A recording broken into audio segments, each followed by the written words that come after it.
فلا أقسم بمواقع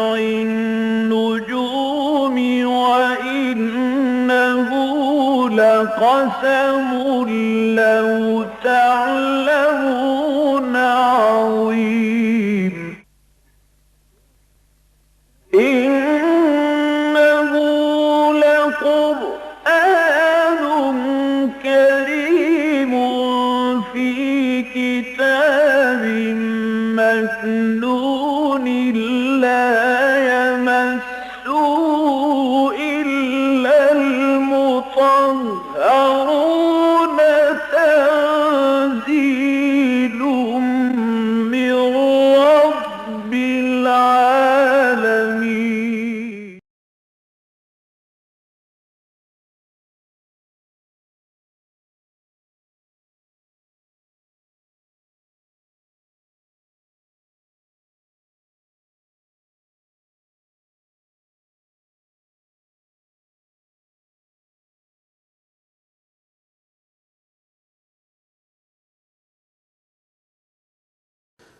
أعوذ بالله من الشيطان الرجيم.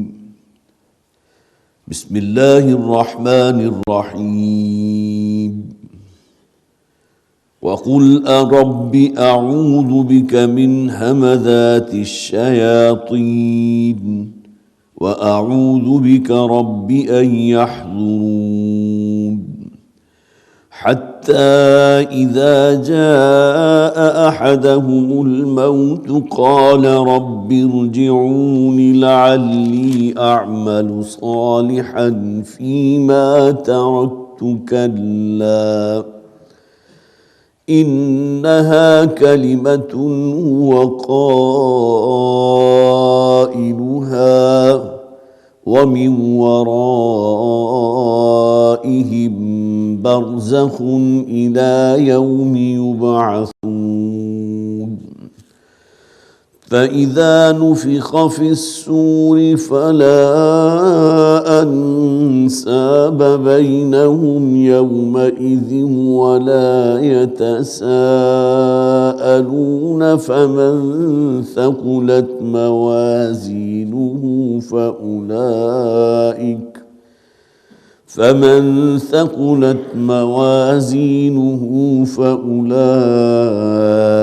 هم المفلحون ومن خفت موازينه فأولئك الذين خسروا أنفسهم في جهنم خالدون تلفح وجوههم النار وهم فيها كالحون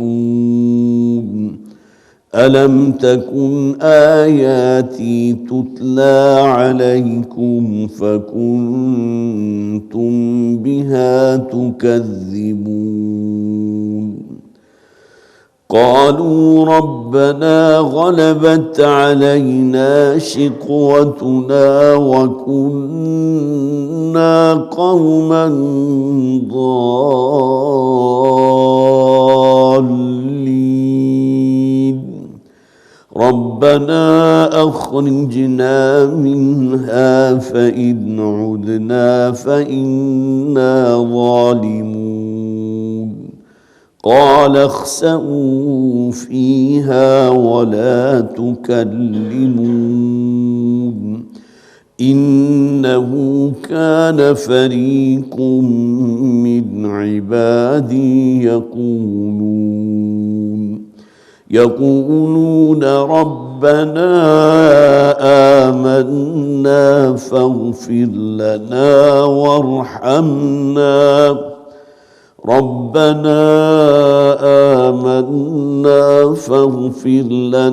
وارحمنا وأنت خير الراحمين. صدق الله العظيم. رب اشرح لي صدري ويسر لي أمري واحلل عقدة من لساني يفقه قولي. اللهم ألهمنا رشدنا وأعصمنا من شرور أنفسنا آمين يا رب العالمين. چھٹے رکوع کا جو پچھلی مرتبہ ہم نے آغاز کیا تھا، تو اس کے بالکل آغاز ہی میں وہ الفاظ تھے کہ جس میں نبی اکرم صلی اللہ علیہ وسلم سے کہا گیا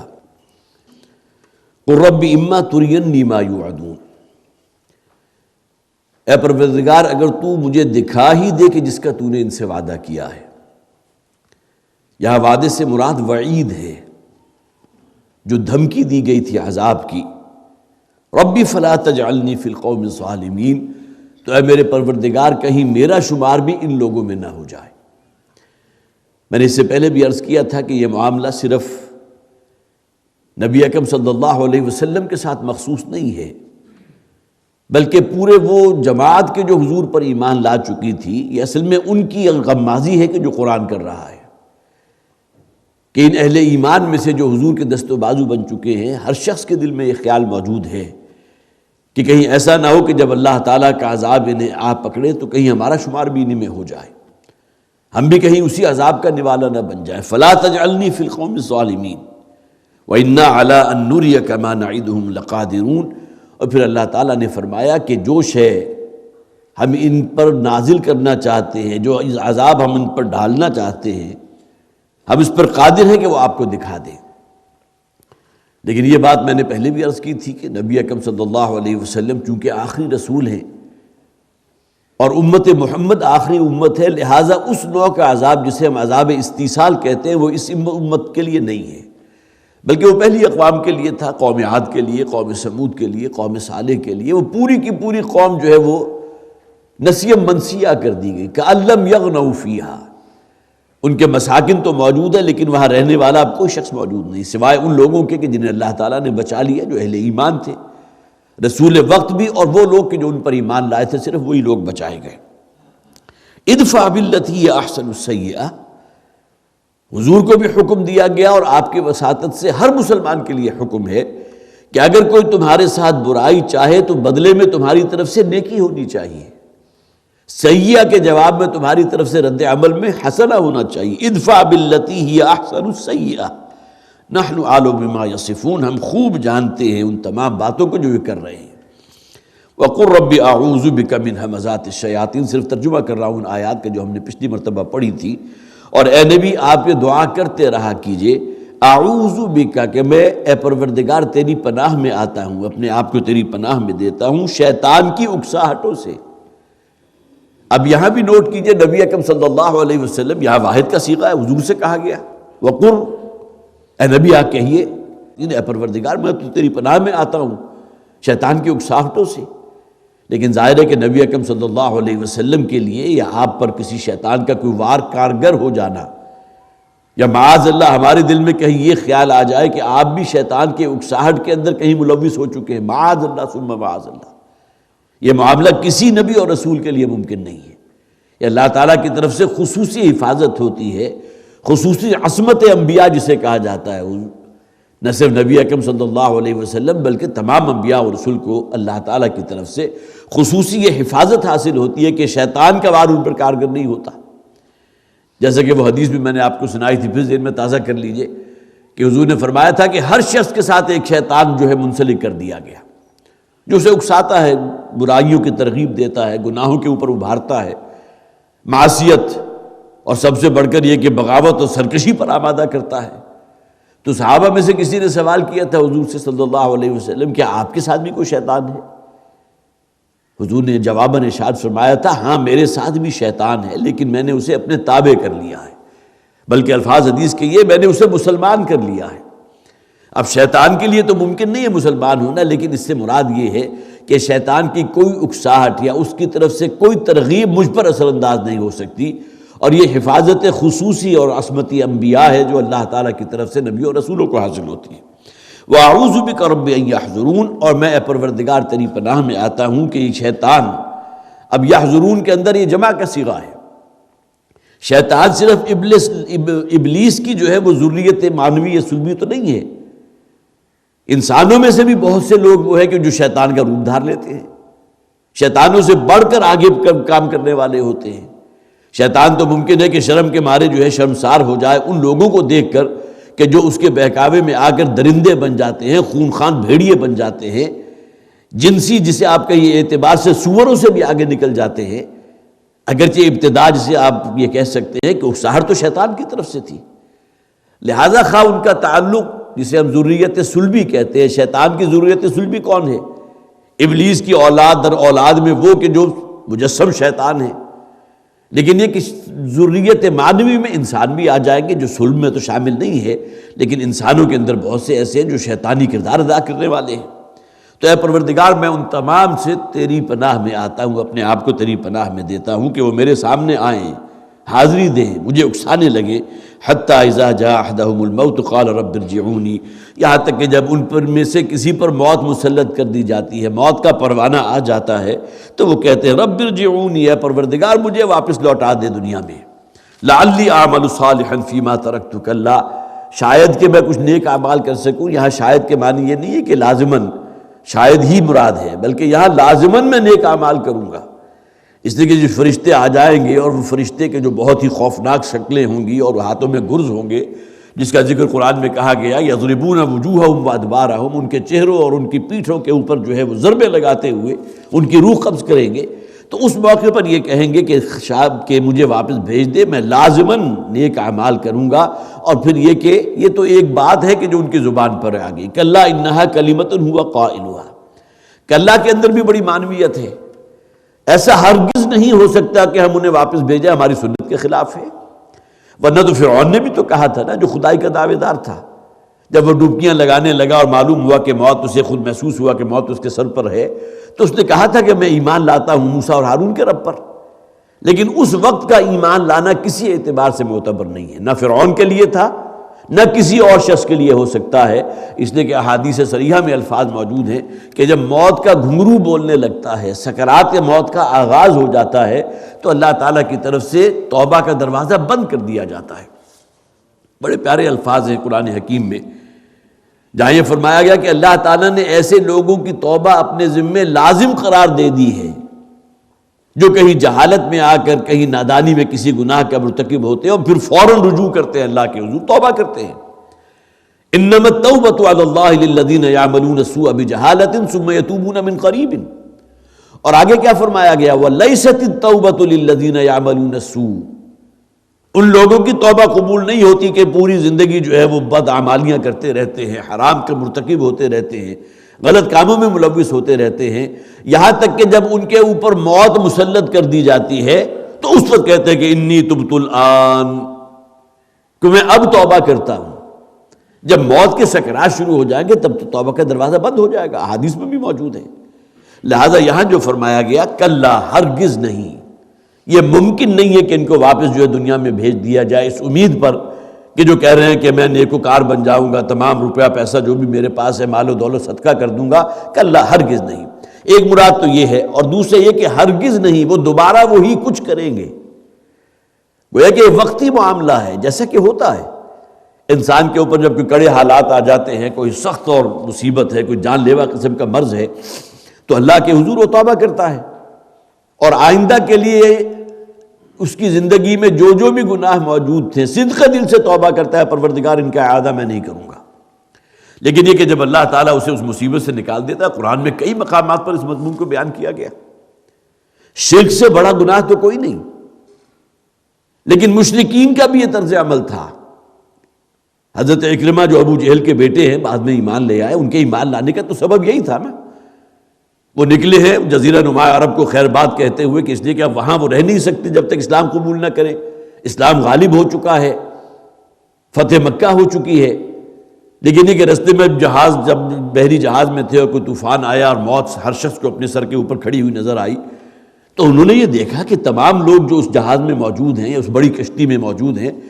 کسی کو اپنی کوئی دیوی یا دیوتا یا کوئی لات عزا اور منات یاد نہیں آئی، سب نے صرف ایک اللہ کو پکارا۔ اب ظاہر ہے کہ یہ تو وہ بات تھی کہ جس نے انہیں اس موقع کے اوپر بھی، جسے آپ کہیے کہ فوراً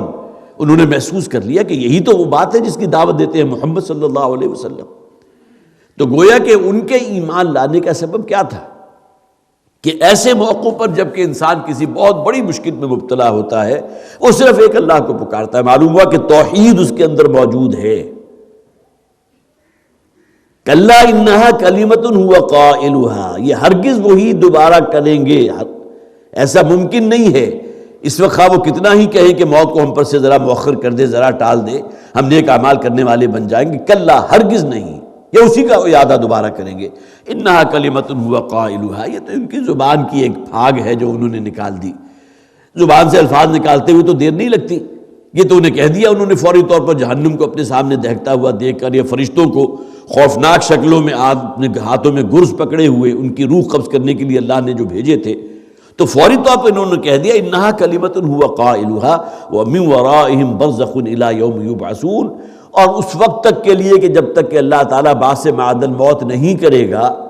گویا کہ قیامت کا دن، اس وقت تک کے لیے انہیں ایک عرصہ گزارنا ہے جسے ہم برزخی زندگی کہتے ہیں۔ وَمِن وَرَائِهِمْ بَرْزَخٌ، اور ان کے پیچھے یا ان کے عقب میں ابھی ایک برزخی زندگی موجود ہے۔ اس دنیا سے جیسے ہی انسان کا انقطاع ہوگا تو اس کے بعد سے لے کر اور قیامت تک کے لیے اب یہ پورا پیریڈ جو ہے برزخی زندگی ہے، اِلَى يَوْمِ يُبْعَثُونَ، اس دن تک جس دن کہ اللہ تعالیٰ سب کو دوبارہ کھڑا کرے گا۔ اب یہاں تک ہم پچھلی مرتبہ پڑھ چکے تھے، لیکن یہ کہ دو ایک باتیں جو رہ گئی تھی اس کا میں نے اعادہ کر دیا۔ فَإِذَا نُفِخَ فِي الصُّورِ فَلَا أَنْسَابَ بَيْنَهُمْ، بڑے پیارے الفاظ ہیں۔ اور جس دن سور میں پھونکا جائے گا، جب سور میں پھونک ماری جائے گی، اب یہ کس شکل کا ہے؟ نرسنگا کے نام سے آپ شاید جانتے ہو، جو بہت بڑا بھونپو سا ہوتا ہے۔ جس زمانے میں پہلے شادیاں ہوا کرتی تھی اور بیٹ بازی آتے تھے تو بہت بڑا جو ہے وہ بھونپو بھی کسی ایک شخص کے ہاتھ میں ہوتا ہے، بہت نحیف و نزار شخص، لیکن یہ کہ بہرحال اس کے پھیپھڑے میں اتنی طاقت ہوتی تھی کہ اس بھونپو پر جب وہ منہ رکھ کے پھونک مارتا تھا، یہ ہے کہ مختلف جو ہے وہ اس کے اندر پریشر پیدا کرتا تھا تو مختلف آوازیں نکلتی تھی، بہت بلند آواز۔ لاؤڈ سپیکر کا نظام تو اس وقت نہیں تھا۔ ویسے بھی آپ کو معلوم ہے کہ کسی شخص کو اگر زور سے پکارنا ہو، کافی فاصلے پر ہے، تو انسان اپنے منہ کا جو یہ اوپننگ ہے اس کے آگے بھی ایک آڑ لگا لیتا ہے، جس کی وجہ سے اس کی آواز جو ہے اس کی ہتھیلیوں سے ٹکرا کر اور زیادہ فوکس ہو کے آگے تک چلی جاتی ہے۔ تو یہ کوئی اسی قسم کی چیز ہے جس کے لیے یہاں الفاظ بھی ہے نرسنگا، وہ کہ کوئی بہت بڑی ایسی شے ہے کہ جس میں اگر پھونک ماری جائے تو ایسی خوفناک آواز برآمد ہوگی، جس کے بارے میں احادیث کے اندر الفاظ موجود ہیں کہ پھر کوئی ذی نفس جو ہے وہ زندہ نہیں بچے گا۔ یہ قیامت میں فَإِذَا نُفِخَ فِي الصُّورِ، جس دن اس سور کے اندر، اس نرسنگے کے اندر پھونک ماری جائے گی، اس میں پھونکا جائے گا، فَلَا أَنْسَابَ بَيْنَهُمْ يَوْمَئِذٍ وَلَا يَتَسَاءَلُونَ۔ اور اس بات کو پھر دوبارہ نوٹ کر لیجئے کہ سور میں پھونکا جانا دو مرتبہ کا ہے۔ پہلی مرتبہ کا سور میں پھونکا جانا وہ ہے جس سے اس کائنات کی ہر شے جو ہے وہ ختم ہو جائے گی، ہر ذی نفس جو ہے وہ اپنے اس تلفظ کو ختم کر دے گا، گویا کہ موت واقع ہو جائے گی، اور اس میں کوئی فرشتہ بھی اس سے مستثنا نہیں ہے۔ احادیث کے الفاظ یہ ہیں الا حملۃ العرش، سوائے ان فرشتوں کے کہ جنہوں نے اللہ تعالیٰ کے عرش کو تھاما ہوا ہے، صرف وہ ہوں گے کہ جو باقی رہیں گے، باقی اس کائنات کی ہر شے پر موت طاری ہو جائے گی۔ کل شیء ہالک الا وجہہ، قرآن میں موجود ہے نا، ہر شے جو ہے وہ بالآخر ہلاک ہونے والی ہے، ختم ہو جائے گی، اور یہ اس موقع پر ہوگا فَإِذَا نُفِخَ فِي الصُّورِ، یہ نفخہ اولا کہلاتا ہے، پہلی مرتبہ کا سور میں پھونکا جانا۔ ثُمَّ نُفِخَ فِيهِ أُخْرَى فَإِذَا هُمْ قِيَامٌ يَنظُرُونَ، اب دوسری مرتبہ پھر دوبارہ سور میں پھونکا جائے گا، اس وقت کی آواز کیا ہوگی؟ پہلی مرتبہ کی آواز تو یقیناً اتنی خوفناک ہے کہ جو انسان کے دلوں کو گویا کہ ان کی حرکتوں کو روک دے گی، نہ صرف انسانوں کی بلکہ بڑے سے بڑا، انسان سے 1000 گنا بڑا بھی اگر کوئی حیوان ہے، ہاتھی کی طاقت کا آپ اندازہ کیجئے، اور اس کے جو دل کا سائز ہوتا ہے، ویل مچھلی کے بارے میں ایک دفعہ ڈاکومنٹری آ رہی تھی تو اس سے اندازہ ہوا کہ اس کے پھیپھڑوں کا سائز کتنا ہے، انسان کے پھیپھڑوں سے 10,000 گنا زیادہ۔ اسی طرح اس کے دل کا سائز کتنا ہے، جس طرح ہمارا ایک چھوٹا کمرہ ہوتا ہے 8x8x10 کا، اتنا اس کے دل کا سائز ہے۔ لیکن یہ کہ کوئی شے جو ہے ایسا نہیں ہے کہ انسان کی ضخامت یا اس کی جو جسامت ہے اس کے تناسب سے اس کے اوپر اس آواز کا کوئی شاید زیادہ اثر نہ ہو سکے، ہر شے ہلاک ہو جائے گی۔ لیکن دوسری مرتبہ کی آواز کے اندر کیا صفت ہوگی؟ اصل شے کیا ہے؟ اللہ تعالیٰ کا کلمہ کن ہے، خواہ وہ اس وقت سور میں پھونکے جانے کی شکل میں سامنے آئے یا اللہ تعالیٰ کا ایک کلمہ کل ہو سکتا ہے۔ اس لیے کہ قرآن میں آیا نا کہ اللہ تعالیٰ اگر کسی شے کا ارادہ فرما لیتے ہیں تو کیا کہتے ہیں؟ انما یقول لہ کن فیکون، وہ شے ہو جاتی ہے۔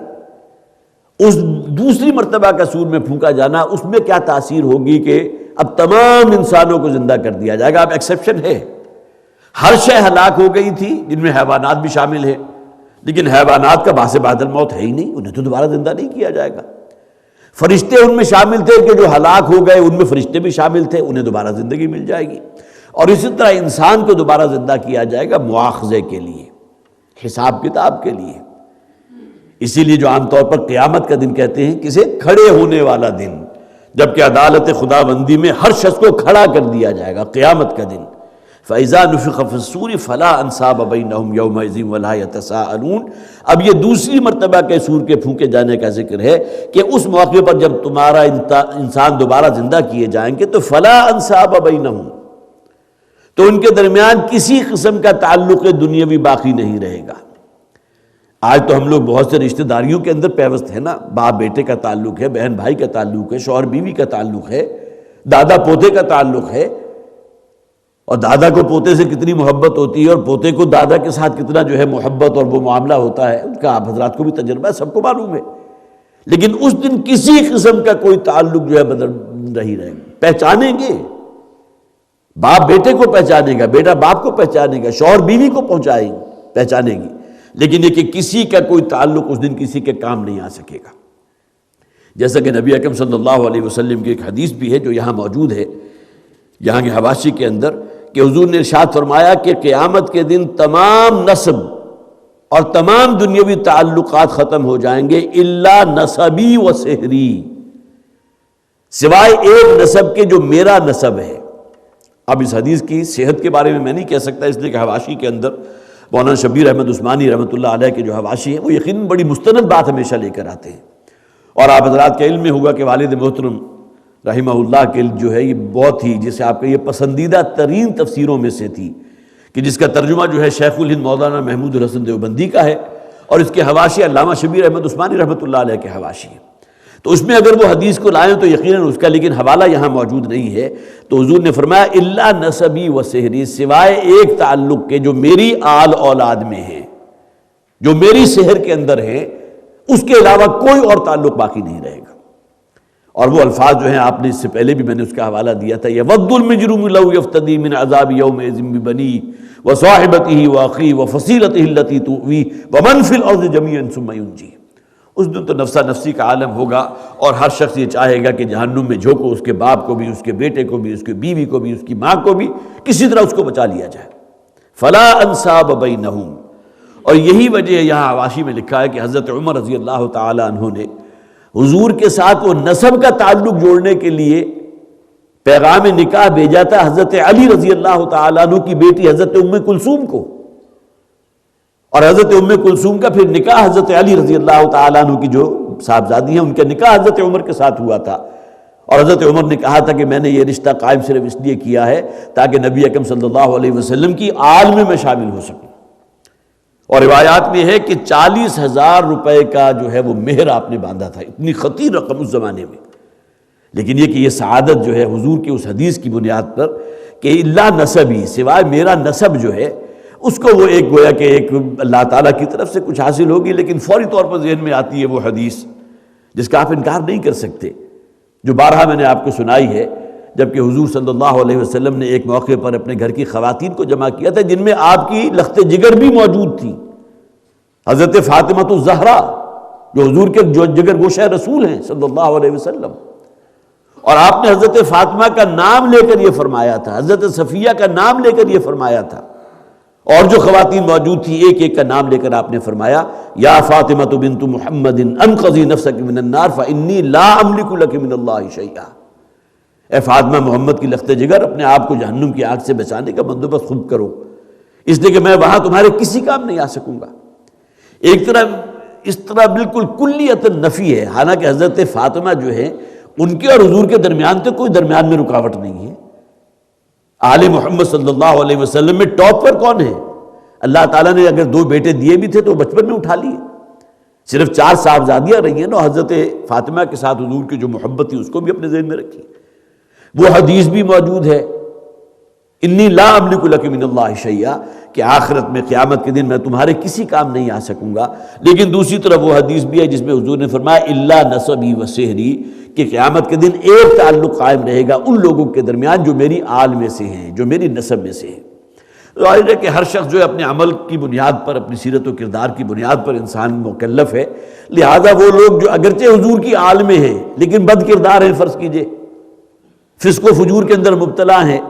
گناہوں کی دلدل میں دھسے ہوئے ہیں، تو ظاہر ہے کہ وہ پھر ڈیلیٹ کر دیے جائیں گے، وہ نکل جائیں گے اس حال میں، ان کے یہ بد اعمالیاں جو ہیں، کوئی کہ یہ نہیں ہوگا کہ انہیں بالکل چھوٹ دے دی جائے کہ اب تم چونکہ آل محمد میں ہو لہذا سیدھے جنت میں داخل ہو سکتے ہو۔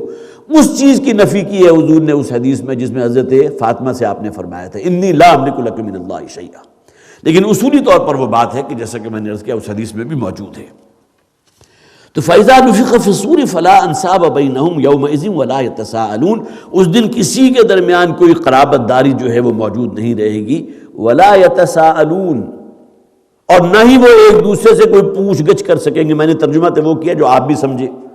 سوال کرنا، ایک دوسرے سے پوچھ گچھ کرنا، لیکن یہ کہ یہاں بہرحال تفاسیر کے اندر موجود ہے کہ تساءل یتساءل، یہ مادہ جو آتا ہے عربی زبان کے اندر، اس میں آتا ہے کسی دوسرے سے کوئی سوال کرنا مدد حاصل کرنے کے لیے۔ تو یتساءلون کے معنی کیا ہوئے کہ کوئی بھی کسی دوسرے کی مدد نہیں کر سکے گا۔ مدد کر سکنا تو بہت دور کی بات ہے، مدد کے لیے ریکویسٹ بھی نہیں کر سکے گا، کوئی سوال بھی نہیں کر سکے گا، کوئی مدد طلب نہیں کر سکے گا، مدد نہیں مانگ سکے گا۔ ولا يتساءلون فمن ثقلت موازینہ فاولئک هم المفلحون، یہ ہے وہ کلیہ جو نصب کر دیا گیا، بالکل وہی ترازو کا ایک نقشہ ہے جس کے دو پلڑے ہیں، ایک نیکیوں کا پلڑا ہے، ایک دوسرا جو ہے برائیوں کا، بدیوں کا، بدعمالیوں کا پلڑا ہے۔ فمن ثقلت موازینہ، جس کا وہ دایاں پلڑا جو ہے، جو نیکیوں والا پلڑا ہے، یہاں دائیں کا لفظ تو نہیں ہے لیکن قرآن حکیم میں بہت سے مقامات پر کہا گیا، دایاں ہاتھ جو ہے چونکہ نیک اعمال کا کاسب ہوتا ہے، نورہم یسعی بین ایدیہم وبایمانہم، ان کے سامنے بھی وہ نور ہوگا، ان کے داہنی طرف بھی نور ہوگا، نور ایمان سامنے موجود ہے، اور اعمال صالحہ جو دائیں ہاتھ جس کا کاسب ہے وہ دائیں طرف موجود ہے۔ تو جس طرح فرمایا گیا جنہیں اس دن ومن اوتی کتابہ بیمینہ، اپنے داہنے ہاتھ میں ان کا اعمال نامہ دیا جائے گا، یہ کامیابی کی نشانی ہے، علامت ہے۔ گویا کہ اعمال نامے کا دائیں ہاتھ میں تھمایا جانا ہی ضمانت ہے اس بات کی کہ یہ کامیاب ہیں، فوز و فلاح سے ہمکنار ہونے والے ہیں، اب جنت میں داخل ہوں گے۔ ومن اوتی کتابہ بشمالہ ومن ورائہ، جس کا اعمال نامہ اس کے عقب سے، گویا کہ وہ اپنا ہاتھ جو ہے، اور یہ بڑی سمجھ میں آنے والی بات ہے،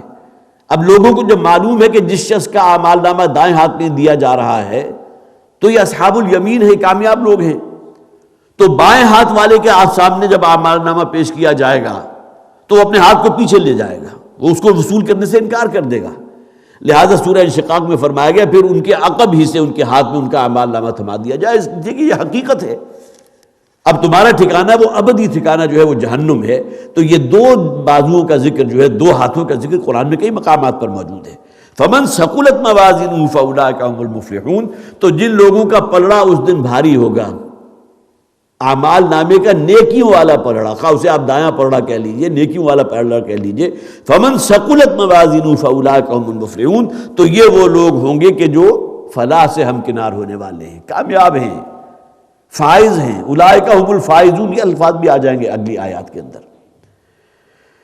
حضور کی ایک حدیث موجود ہے،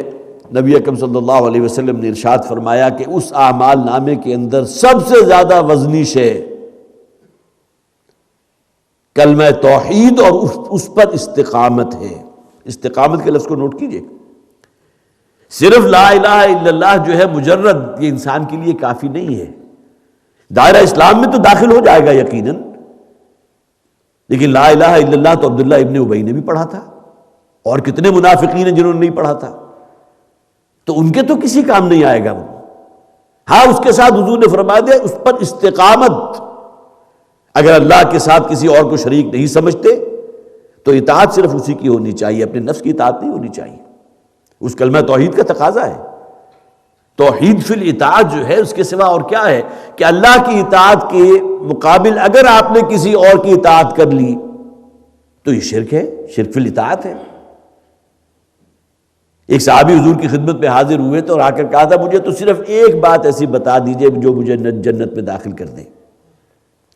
تو نبی اکرم صلی اللہ علیہ وسلم نے ارشاد فرمایا تھا قل آمنت باللہ ثم استقم، وہی استقامت جو اس حدیث میں آئی کہ نیکیوں والے پلڑے میں سب سے وزنی شے کلمہ توحید اور اس پر استقامت ہے، یہی بات حضور نے ایک اور حدیث میں فرما دی، قل آمنت باللہ ثم استقم، تم کہو کہ اللہ پر میں ایمان رکھتا ہوں اور پھر اس ایمان پر جازم ہو جاؤ۔ قولوا لا الہ الا اللہ تفلحوا، اس پر قائم ہو جاؤ کہ اللہ کے سوا کوئی معبود نہیں ہے، پھر تم اپنے نفس کی اطاعت نہیں کر سکو گے۔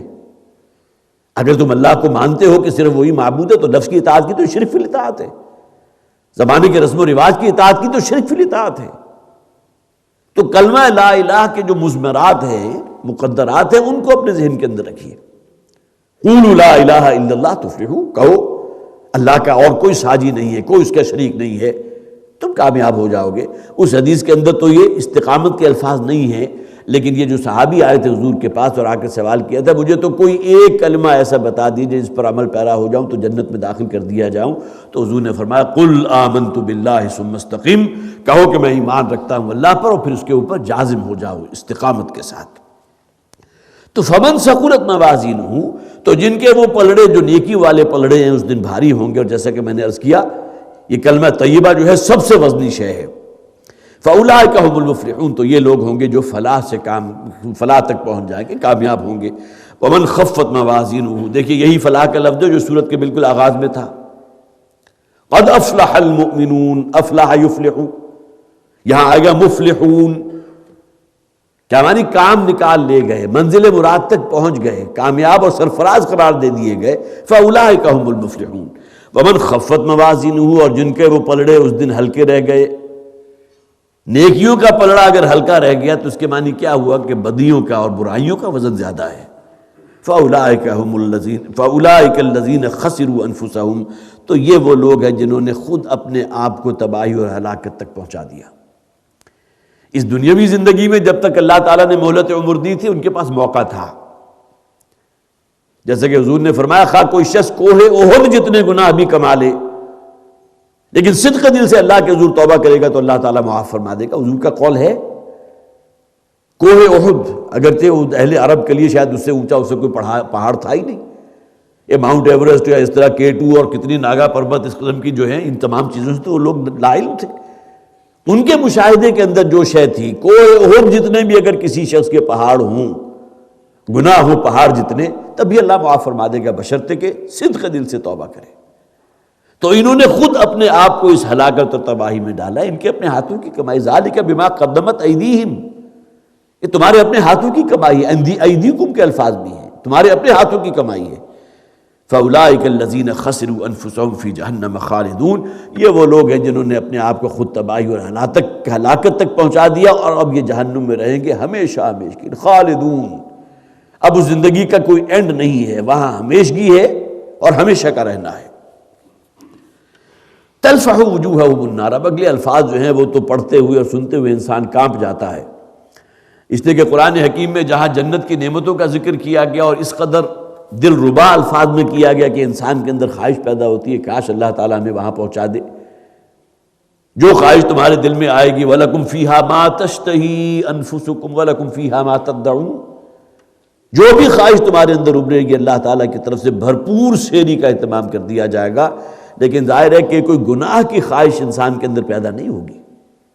جیسا کہ فرمایا گیا نا، کسی قسم کا اول فال جو دنیا میں کہتے تھے اور ایک دوسرے کے خلاف کوئی بغض اور عداوت رکھتے تھے، اہل جنت کے درمیان اس نوع کی کوئی منفی شے نہیں ہوگی۔ اسی طرح نہ کوئی منفی آرزو یا خیال ان کے اندر پنپ سکے گا۔ یہ جو فرمایا کہ وَلَكُمْ فِيهَا مَا تَشْتَهِي أَنفُسُكُمْ، تو آج تو ہم جانتے ہیں نا کہ ہمارے نفس کے اندر کتنی شیطانی خواہشیں بھی موجود ہیں، لیکن یہ کہ نبی اکرم لیکن یہ کہ قرآن حکیم میں یہ کہہ دیا گیا کہ یہاں اصل میں مراد وہی خواہشات ہے، اس سے مراد یہی لی جائے گی کہ جو گویا کہ گناہ کی طرف لے جانے والی نہیں ہوں گی، ان کی بھرپور سیری کا اہتمام ہوگا۔ اسی طرح جب بھی اہل جہنم کا ذکر کیا گیا تو وہاں بھی الفاظ بعض جگہ پر بہت ہی خوفناک ہیں۔ اب یہاں اس بات کو بھی ہمیں اپنے ذہن میں رکھنا چاہیے کہ یہ اللہ کا کلام ہے، کسی انسان کا کلام نہیں ہے کہ جس میں آپ مبالغے کا بھی کوئی اپنے ذہن کے اندر جو ہے کوئی مارجن دے سکتے ہیں۔ شاعرانہ کلام کے اندر بڑی تعلی بھی ہوتی ہے، بڑا مبالغہ ہوتا ہے، زمین و آسمان کے خلابے ملا دیے جاتے ہیں، چہرے کو یا رخسار کو یا زلفوں کو ایسے الفاظ سے تعبیر دی جاتی ہے جس کا حقیقت سے کہیں دور دور تک کوئی تعلق نہیں۔ لیکن یہ کہ اللہ کا کلام ہے، اس میں کوئی شے جو ہے وہ زائد نہیں ہے، کوئی مبالغہ نہیں ہے، کسی قسم کی مبالغہ آمیزی سے کام نہیں لیا گیا، لہذا اگلے الفاظ کو پڑھتے ہوئے یا سنتے ہوئے محسوس کرنا چاہیے کہ یہ وہی کچھ ہے کہ جو وہاں ہوگا۔ تلفح وجوہہم النار، ان کے چہرے اس دن آنکھوں سے بھون دیے جائیں گے۔ لام فاح اور ہا لفح، یہ مادہ آتا ہے کسی شے کو اچھی طرح بھون دینا، بلکہ آپ نے سنا ہوگا کہ اگر آگ کو ہلکا رکھا جائے تو پھر وہ اندر تک جو ہے اس کی تمازت پہنچتی ہے۔ آپ کے یہ باربیکیو کرنے والے جو ایکسپرٹس ہوتے ہیں وہ زیادہ تیز آگ کے اوپر جو ہے آپ کو باربیکیو کر کے نہیں دیتے، بلکہ دھیمی آگ کے اوپر کرتے ہیں تاکہ اس کا جو ہے پورا اوپر سے رنگت جو ہے ان کی سرخ ہو جائے اور دیکھنے میں بھی جو ہے اچھے لگے اور پھر پوری طرح گل جائے۔ تلفح وجوہ، بھون دیے جائیں گے ان کے چہرے اس جہنم کی آگ سے۔ وَهُمْ فِيهَا كَالِحُونَ، اور ان کے حلیے اس طرح ہوں گے۔ ایک حدیث کے الفاظ ہیں، ایک صحابی نے حضرت عبداللہ ابن مسعود رضی اللہ تعالیٰ عنہ سے سوال کیا تھا یہ کالح کے حقیقی معنی کیا ہے؟ تو حضرت عبداللہ ابن مسعود رضی اللہ تعالیٰ عنہ نے فرمایا کہ تم نے کبھی بکرے کی بھنی ہوئی سری نہیں دیکھی؟ اب اگر آپ اس کا تصور اپنے ذہن میں لائے اور انسان کا چہرہ اس طرح ہو جائے، بلکہ ایک حدیث میں یہ الفاظ بھی موجود ہے جو یہاں حواشی کے اندر لکھے ہوئے ہیں کہ جلتے جلتے بدن سوج جائے گا اور نیچے کا ہونٹ سوج کر ناف تک پہنچ جائے گا اور اوپر کا ہونٹ جو ہے وہ سوج کر اس کے سر کو ڈھانپ لے گا۔ اب یہ آپ اپنے ذہن کے اندر تصور قائم کرتے ہوئے بھی انسان پر لرزہ طاری ہوتا ہے۔ اس ایک آیت کے اندر وہ تمام جو بھی شیڈز ہیں وہ موجود ہیں۔ تلفح وجوہہم النار وہم فیہا کالحون، آپ کا بقیہ جسم جو ہے وہ تو کچھ نہ کچھ ٹالرنس رکھتا ہے ہیٹ کو، یہ تمازت کو، اس کو برداشت کرنے کے، لیکن سب سے زیادہ سینسیٹیو تو چہرہ ہے۔ آپ کبھی پہاڑی سفر پر جائیں تو اور تیز دھوپ نکلی ہو تو آپ کس طرح اپنے چہرے کو، معلوم ہوتا ہے کہ آپ کی کھال جو ہے جھلس جائے گی۔ بعض اوقات جب واپس آتے ہیں تو آپ محسوس کرتے ہیں کہ کھال کے اوپر کی لیئر جو ہے وہ جل گئی ہے، ناک کا اوپر کا حصہ جل گیا، پیشانی کا حصہ جل گیا۔ یہ تو ابھی سورج کتنے 9 کروڑ میل سے زائد فاصلے پر ہے، کہاں جہنم کی آگ جو بالکل سامنے ہے۔ تلفح وجوہہم النار وہم فیہا کالحون، ان کا وہاں حلیہ بگڑ جائے گا۔ اور اس میں وہ الفاظ جیسا کہ میں نے حضرت عبداللہ ابن مسعود رضی اللہ تعالیٰ عنہ کا وہ قول آپ کو سنایا کہ جب ان سے سوال کیا گیا تھا یہ کالحون سے کیا مراد ہے، تو انہوں نے کیا کہا تھا کہ کیا تم نے کبھی بکرے یا کسی اونٹ کی بھنی ہوئی سری کا مشاہدہ نہیں کیا؟ وہ نقشہ ہے کہ جو انسان کے چہرے کا ہو جائے گا جہنم میں۔ الم تکن آیاتی تتلی علیکم، اب دیکھیں ان کی جو جرم تھا ان کا، اس کو یہاں کہا جا رہا ہے کیا تم تک ہماری آیات نہیں پہنچی تھی جو تمہیں پڑھ کے سنائی جاتی رہی؟ جہنم کے عذاب کا ذکر قرآن میں تھا یا نہیں تھا؟ وہ حد درجہ خوفناک الفاظ جو جہنم کے عذاب کا گویا کہ مظہر سامنے اس کا نقشہ آ سکتا ہے، جیسا کہ ہم نے یہاں بھی پڑھ لیا، کیا یہ آیات تم نے پڑھی نہیں تھی؟ کیا سنی نہیں تھی؟ کیا نبی اکرم صلی اللہ علیہ وسلم نے جو ان آیات کی تشریح کی تھی وہ تم پر واضح نہیں ہو سکی تھی؟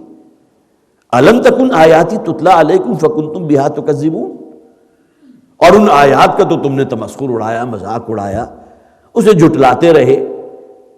وہ مشرکین یا جو کافر تھے انہوں نے تو قولاً آیات کو جھٹلا دیا، لیکن ان کی قرآن حکیم کو پڑھتے ہوئے اگر ہم ان پر عمل نہیں کرتے، اس کی تصدیق نہیں کرتے اپنے عمل کے ساتھ، دیکھیں نا، ایک تصدیق تو یہ ہے نا کہ آپ نے اپنے قول سے کسی شے کی تصدیق کر دی کہ ہاں یہ سچائی ہے، یہ سچ ہے، میں اسے سچ قرار دیتا ہوں، میں تصدیق کرتا ہوں۔ لیکن یہ کہ ایک شے تکذیب بھی کہلاتی ہے، قولی تکذیب بھی ہے۔ مشرکین مکہ نے قولی تکذیب کی تھی، لیکن اگر مسلمان عملاً تصدیق نہیں کر رہے اس ہدایت کی جو اللہ اور اللہ کے رسول نے دی ہے، تو گویا کہ قولاً خواہ وہ تصدیق کر بھی رہے ہو تو عملاً تو تکذیب کر رہے ہیں نا۔ تو میری آیات تم کو پڑھ کر سنائی جاتی رہی، یا اولین مخاطب وہی لوگ ہیں۔ لیکن جیسا کہ میں نے پہلے بھی عرض کیا تھا، قرآن حکیم میں یہ تکذیب صرف قول کے لیے نہیں آئی، یہ عمل کے لیے بھی آئی ہے۔ سورہ جمعہ کی وہ آیت جو ہے اس کی سب سے بڑی دلیل ہے، جہاں یہود سے یہ کہا گیا تھا کہ تورات جو ہے، وہ لوگ جو تورات کے حامل قرار دیے گئے اور اس کے باوجود انہوں نے تورات کے تقاضوں کو ادا نہیں کیا۔ ثم لم يحملوها مثل الذین حملوا التوراۃ ثم لم يحملوها، وہ لوگ کہ جو حامل تورات تھے، جنہیں ہم نے تورات دی تھی، قولاً تو انہوں نے تورات کی تکذیب نہیں کی تھی، ثم لم يحملوها، اور اس کے بعد اس تورات کے تقاضوں کو ادا نہیں کیا، اس کے حقوق سے غافل ہو گئے، اس پر عمل پیرا نہیں ہوئے، اور آخر میں کیا فرمایا گیا؟ بئس مثل القوم الذین کذبوا بآیات اللہ۔ یہ اصل میں عملاً تکذیب ہے اللہ تعالیٰ کی آیات کی۔ لہذا ان آیات کو صرف یہ سمجھ کر کہ یہ انہی لوگوں کے لیے تھا جنہوں نے قولاً تکذیب کی تھی قرآن کی، ٹھیک ہے، یہ مکی صورت ہے، اور جیسا کہ میں نے عرض بھی کیا تھا مکی صورتوں کا جو ایک گلدستہ تھا، جس طرح مدنی صورتوں کا گلدستہ ہے، سورہ حدید سے لے کر اور سورہ تحریم تک 10 پھول ہیں مدنی جو بہت خوبصورت ہیں، ایک سے ایک بڑھ کر جامع صورت ہے، عظیم صورت ہے۔ اسی طرح سورہ یونس سے لے کر اور سورہ مومنون تک یہ 14 مکی صورتیں، جن میں کی آخری مکی صورت سورہ مومنون ہے جو ہم پڑھ رہے ہیں۔ اولین مخاطب یقیناً وہی ہیں، لیکن یہاں اہل جہنم کا ذکر کیا گیا تو اہل جہنم میں صرف وہ تو نہیں ہوں گے نا، بد کردار مسلمان بھی ہوں گے، منافقین بھی ہوں گے۔ قرآن حکیم کی اس آیت کو آپ کھرچ تو نہیں سکتے قرآن سے، ان المنافقین فی الدرک الاسفل من النار، منافقین جو ہے جہنم کے سب سے نچلے طبقے میں جھونکے جائیں گے۔ ایک منافقت تو وہ تھی جسے ہم غداری کے نام سے جانتے، عبداللہ ابن ابی تھا، لیکن ایک منافقت وہ ہے جو حضور نے اپنی تعلیمات کے اندر ہم پر واضح کی ہے، جھوٹ بولنا، امانت میں خیانت کرنا، وعدہ خلافی کرنا، یہ بھی منافقت کی علامات میں سے ہے۔ اور اس حدیث میں تو اس درجہ ریجڈ الفاظ ہیں، جس شخص میں یہ چاروں علامتیں موجود ہیں، جھوٹ بولنے والا بھی ہے، امانت میں خیانت کرنے والا بھی ہے، وعدہ خلافی بھی کرنے والا بھی ہے، اور گالم گلوچ بھی کرتا ہے، کان منافقا خالصا، یہ حضور کے الفاظ ہیں نا، کہ وہ تو پکا منافق ہے، اس کے منافق ہونے میں کوئی شک باقی نہیں ہے۔ تو ہمیں اس حوالے سے دیکھنا چاہیے کہ قرآن حکیم کی وہ آیات جو اگرچہ مکی صورتیں میں ہیں اور اولین ان کا ہدف بھی وہی لوگ ہیں، لیکن یہ کہ قرآن تو آج کے لیے ہمارے لیے ہدایت ہے نا۔ اور پھر اس میں جیسا کہ میں نے عرض کیا تھا کہ سب سے بڑھ کر یہ کہ نبی اکرم صلی اللہ علیہ وسلم اگر قرآن کی کچھ ایسی چیزیں کہ جس میں اگر کہیں کوئی گنجائش موجود بھی تھی اور آپ کے کلام میں سے ایسی حدیث ہم پر آ جاتی ہیں، ہمارے سامنے آ جاتی ہیں جو اس کو بالکل واضح کر دیتی ہیں، تو الم تکن آیاتی تتلا علیکم فکنتم بہا تکذبون، کیا تمہیں ہماری آیات پڑھ کر سنائی نہیں جاتی رہی جس کے تم تکذیب کرتے رہے ہو؟ اسی ضمن میں عرض کر رہا تھا، ایک قولی تکذیب ہے، ایک عملی تکذیب ہے۔ قالوا ربنا غلبت علینا شقوتنا، اب وہ لوگ کہیں گے کہ اے پروردگار ہم پر ہماری بدبختی اور کمبختی ہم پر غالب آ گئی۔ گویا کہ یہ تمام باتیں ان میں سے کسی کا انکار نہیں کریں گے۔ ابو جہل سے بھی جب پوچھا گیا تھا کہ تمہارے خیال میں کیا محمد جھوٹ بول رہے ہیں صلی اللہ علیہ وسلم، تو اتنی کچھ جو ہے اس کے اندر امانت داری تھی کہ اس نے جھوٹ نہیں بولا، اس نے کہا نہیں، میں نے آج تک یہ نہیں کہا کہ محمد نے جھوٹ بولا صلی اللہ علیہ وسلم، میں تو اصل میں جھٹلا رہا ہوں اس دعوت کو جو دے رہے محمد صلی اللہ علیہ وسلم۔ گویا کہ حضور کی شخصیت پر، آپ کے کردار کے اوپر تو کہیں انگلی نہیں رکھ سکے نا، اتنی صداقت یا اتنی امانت داری ان کے اندر بھی موجود تھی۔ یہ الگ بات ہے کہ کچھ بدبخت ایسے تھے کہ جنہوں نے کہا، ساحر بھی کہہ دیا، کاذب بھی کہہ دیا، انبیاء اور رسول کو جھوٹا بھی کہہ دیا گیا، حالانکہ زندگی پوری جو ہے نبوت سے پہلے بھی حضور کی بھی سامنے تھی اور بھی انبیاء اور رسول کے سامنے ہوگی، لیکن کہیں کوئی ایک ایسا واقعہ کبھی کسی نے رپورٹ کیا ہو کہ نبی یا رسول نے کسی معاملے میں چھوٹے سے چھوٹا معاملہ اپنی زبان سے کوئی کذب بیانی کی ہو، کوئی جھوٹ بولا ہو؟ قالوا ربنا غلبت علینا شقوتنا، وہ کہیں گے پروردگار ہم پر ہماری شقاوت، ہماری بدبختی، ہماری کمبختی ہم پر غالب آ گئی۔ گویا کہ وہ شیطان کے زیر اثر آ گئے، ہمیں معلوم تھا حق کیا ہے اور باطل کیا ہے۔ سب سے بڑھ کے تو اللہ تعالیٰ نے انسان کے اندر ایک شے موجود ہے جسے ہم مفتی کہتے ہیں، حضور کے الفاظ ہیں استفت قلبک۔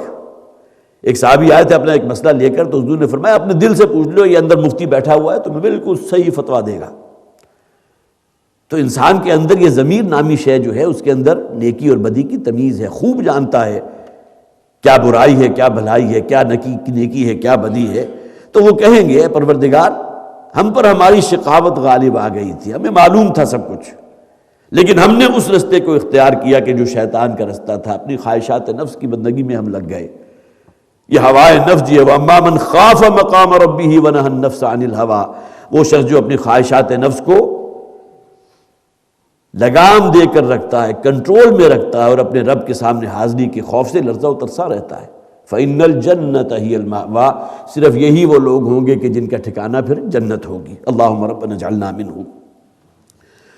قالوا ربنا غلبت علینا شقوتنا وکنا قوما ضالین،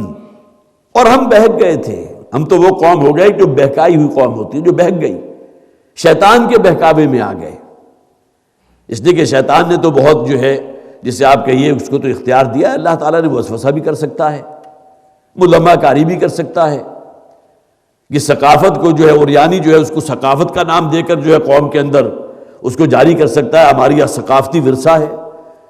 کبھی کوئی کوشش کی بھی گئی آپ کے ہاں سے وہ ریڈ لائٹ ایریاز جو ہیں اس کو ختم کرنے کی، تو بہت بڑے گروہ جو ہے جن میں دانشور بھی شامل تھے، وہ خم ٹھوک کر میدان میں آ گئے، بھئی یہ تو ہمارا ثقافتی ورثہ ہے، یہ تو ہمارے آباء و اجداد سے چلا آ رہا ہے، یہ ریڈ لائٹ ایریا جو ہے اس کو تم ختم کرنے کے در پہ ہو۔ اب یہ شیطان ہے نا کہ گویا کہ ثقافت کا نام دے دیا، ثقافتی ورثہ بن گیا، ثقافتی طائفے جا رہے ہیں، اس کے اندر ہوتا کیا ناچ گانے ہیں اور اوریانی ہے، بے حیائی ہے، فحاشی ہے۔ وَكُنَّا قَوْمًا ضَالِّينَ، ہم اصل میں بہکائے، ہم بہک گئے تھے، ہم شیطان کے پیچھے لگ گئے۔ ربنا اخرجنا منها فإن عدنا فإنا ظالمون، اے پروردگار، کسی طرح جیسے کہ ہم نے پہلے بھی پڑھ لیا تھا، قال رب ارجعونی لعلی اعمل صالحا فیما ترکت کلا، اے پروردگار ذرا مجھے واپس لوٹا دے دنیا میں۔ یہ تو اس وقت کا گویا کہ وہ ایونٹ ہے نا جب کہ اللہ تعالیٰ وہ ملک الموت کو بھیجتا ہے ان کے اوپر ان کی روح قبض کرنے کے لیے، لیکن یہاں جہنم ان کے سامنے ہے، تلفح وجوہہم النار وہم فیہا کالحون، ان کے چہرے اس دن بھون دیے جائیں گے اور ان کے حلیے بگڑ جائیں گے۔ اب اس موقع پر کہہ رہے ہیں ربنا اخرجنا منہا، پروردگار کسی طرح ہمیں اس جہنم سے نکال لے۔ اپنے اعمال کی پاداش میں یا وہاں گویا کہ وہ اس بات کو تسلیم کریں گے کہ ہمارے ساتھ کوئی ظلم نہیں ہوا، کوئی ناانصافی نہیں ہوئی، یہ ہماری اپنی شقاوت تھی، ہماری اپنی بدبختی تھی۔ ربنا غلبت علینا شقوتنا، ہم نے خوب جانتے بوجھتے اس رستے کو اختیار کیا جس کا انجام یہ تھا۔ ربنا اخرجنا منہا، پروردگار ہمیں یہاں سے نکال لے۔ فإن عدنا فإنا ظالمون، اور اگر پھر ہم دوبارہ اعادہ کریں تو پھر ہم یقیناً ظالم ہوں گے۔ بالکل وہی بات جو ہم نے پہلے پڑھی تھی، کلا، ہرگز نہیں، دونوں اعتبار سے ہرگز نہیں۔ نہ تو اللہ تعالیٰ کی یہ سنت ہے کہ اللہ تعالیٰ ایسے لوگوں کو دوبارہ ایک موقع اور دے دے۔ ہمارے ہاں تو ہوتا بھی ہے، اینول ایگزام ہے، چلیے پھر سپلیمنٹری ایگزام ہو گیا، لیکن یہ کہ بہرحال اللہ تعالیٰ کے قانون میں اس قسم کی کوئی سپلیمنٹری ایگزامینیشن نہیں ہے۔ اگر ایک مرتبہ امتحان میں ناکام ہو گئے تو اب پھر کوئی اور موقع نہیں دیا جائے گا کسی سپلیمنٹری ایگزام میں کہ چلے شاید کلیئر ہو کر ایک سال اپنا بچا لو، نہیں، یہ اللہ کی سنت ہے، قرآن میں بھی موجود ہے۔ فَإِذَا جَاءَ أَحَدُهُمُ الْمَوْتُ، جب بھی کسی شخص کے اوپر موت آتی ہے تو اس میں نہ کوئی لحظہ بھر کی تقدیم ہوتی ہے نہ تاخیر ہوتی ہے، نہ معاملے کو مؤخر کیا جاتا ہے۔ فَإِنْ عُدْنَا فَإِنَّا ظَالِمُونَ، اگر ہم پھر دوبارہ اعادہ کریں تو پھر ہم یقیناً پھر ہم ظالم ہوں گے، پھر جو چاہے تو ہمیں سزا دے دے، جس طرح چاہے ہمارے ساتھ سلوک کر، لیکن ایک موقع ہمیں اور دے دے۔ قَالَ اخْسَئُوا فِيهَا وَلَا تُكَلِّمُونِ، یہ بھی الفاظ جو آئیں اخسؤ، یہ آتا ہے انتہائی نفرت کے ساتھ کسی کو دھتکارنے کے لیے، بلکہ عربی لغت کے اندر تو یہ الفاظ آتے ہیں کسی نجس جانور کو اپنے سے دور کرنا، کوئی سور آپ کے جسم کے ساتھ مس کرنا چاہتا ہے اپنے آپ کو، آپ جس طرح اس کو دور کریں گے، کوئی کتا آپ کے ساتھ لپٹنا چاہتا ہے، اس کی رال ٹپک رہی ہے، نجس جانور ہے، تو اس کے لیے آپ کے اندر جو جذبات پیدا ہوتے ہیں اسے دفع کرتے ہیں، دور کرتے ہیں، دھتکارتے ہیں۔ اخسؤ کے معنی یہ ہے، گویا کہ اب یہ جو ہیں جسے آپ کہہ سکتے ہیں کہ وہ لوگوں کے جو ہے اس الفاظ جو ہے شر البریہ، بدترین خلائق لوگ تھے جو اپنے انجام کو پہنچ رہے ہیں، لہذا انہیں کہا جائے گا قال اخسؤوا فیہا ولا تکلمون، اب پڑے رہو یہی، دھتکار دیا جائے انہیں، دفع کر دیا جائے گا، اور اب مجھ سے کوئی کلام نہ کرو۔ یہ جو اس وقت تک کی اجازت تھی کہ تم کچھ کہہ سکتے ہو، تو کہا بھی تو کیا کہا کہ ہمیں ایک موقع اور دے دے، زبان سے الفاظ نکلے تو صرف یہی نکلے کہ ہمیں ایک موقع اور دے دے، ایک چانس اور دے دے، ہم دنیا میں بھیج دے، ہم جو کچھ بھی تو نے دیا ہے سب کچھ صدقہ و خیرات کر دیں گے، جیسا کہ سورہ منافقون میں آیا تھا، فَأَصَّدَّقَ وَأَكُن مِّنَ الصَّالِحِينَ، اور انتہائی نیکوکار بندے بن جائیں گے۔ لیکن یہ کہ یہ معاملہ ہوگا نہیں، اللہ کی سنت نہیں ہے۔ کلا میں یہ بھی مفہوم ہے اور کلا میں یہ بھی مفہوم ہے ہرگز نہیں، یہی دوبارہ وہی، یہ لوگ وہی کچھ کریں گے جو پہلے کرتے رہے اگر ایک موقع اور دے بھی دیا گیا۔ قال اخسؤوا فیہا ولا تکلمون انہ کان فریق من عبادی، یقیناً میرے بندوں میں سے ایک گروہ ایسا تھا، یقولون ربنا آمنا فاغفر لنا، جو کہتے تھے اے پروردگار ہم ایمان لے آئے ہیں، تجھ پر ایمان لائے، تیرے رسول پر بھی ایمان لائے، فاغفر لنا، ہم سے جو کوتاہیاں ہوئی ہیں، جو لغزشیں ہوئی ہیں، جو گناہ ہوئے ہیں، وہ معاف فرما دے، ورحمنا، اور ہم پر رحم فرما، وانت خیر الراحمین، اور یقیناً تو بہترین رحم فرمانے والا ہے۔ انہی بندوں میں سے ایک گروہ ایسا تھا نا، ان کو کوئی سرخاب کا پر تو نہیں لگا ہوا تھا، ان کے اندر بھی معصیت کا داعیہ تھا، انہوں نے اس کو کنٹرول کیا۔ شیطان جو ہے پوری طرح مزین ہو کر زندگی ان کے سامنے بھی اس نے رکھی تھی، لیکن انہوں نے اس آخرت کی جواب دہی کے احساس سے اسے بچے رہے، حلال پر قناعت کی، حرام میں منہ نہیں مارا، خلاف شریعت کام نہیں کیے۔ یہ ہے انہو کان فریق من عبادی، میرے بندوں میں سے کچھ لوگ تھے، تم بھی بندے ہو میرے، لیکن تمہارے اندر تکبر بھی پیدا ہو گیا، تم شیطان کے جو ہے نقش پا کی پیروی کرنے لگے، تم نے خود اپنے آپ کو ہلاکت میں ڈالا، جیسا کہ ہم نے پڑھ لیا۔ فَأُولَٰئِكَ الَّذِينَ خَسِرُوا أَنفُسَهُمْ، اس انجام سے جو دوچار ہوئے ہیں تو اس میں اللہ تعالیٰ کی طرف سے کوئی ظلم شامل نہیں ہے، بلکہ انہوں نے خود اپنے آپ کو، اپنے ہاتھوں اپنے آپ کو ہلاکت میں ڈالا ہے۔ اللہ تعالیٰ ہمیں وہ سمجھ عطا فرمائے کہ ہم وہ آخرت کے حوالے سے تیاری کر سکیں، اپنے جو بھی زندگی کے معاملات ہیں ان پر جو ہے غور فکر کریں، ان کے اندر کوئی تبدیلی پیدا کریں، اس لیے کہ وہی آیات پھر جو ہے پھر وہ آیت میں پڑھ رہا ہوں، أَلَمْ تَكُنْ آیَاتِي تُتْلَىٰ عَلَيْكُمْ فَكُنْتُمْ بِهَا تُكَذِّبُونَ۔ یہ اللہ تعالیٰ کی آیات جو ہیں ان کے اثرات ہوتے ہیں، فوری اثرات ہوتے ہیں، لیکن ہمیں دعا کرنی چاہیے کہ اللہ تعالیٰ ان اثرات کو دیر پا کرے اور ہمیں جو ہے توفیق دیے رکھے کہ ہم اسی کی فرما برداری و اطاعت کرتے رہیں۔ بارک اللہ لی ولکم فی القرآن العظیم ونفعنی وإیاکم بالآیات والذکر الحکیم۔